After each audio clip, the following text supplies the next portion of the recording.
কি ভেবেছেন বিজয় এতই সহজ? এই যে এত সংসদ সদস্যের বাড়িতে ভাঙচুর, গণভবনে লুটপাট, কাজটা ঠিক হয়নি আমরা সবাই জানি। তবুও তো কেউ না কেউ করেছে, তাও প্রকাশ্যে। বিজয়ের কি চরম মূল্য দিতে হয় অনেকেই হয়তো জানেন না।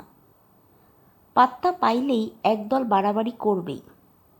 রিসার্চ করতে গিয়ে জেনেছি 1971 সালে বিজয়ের পর বিহারি শিশুদের দেয়ালে আছড়ে আছড়ে মেরেছে বাঙালিরা।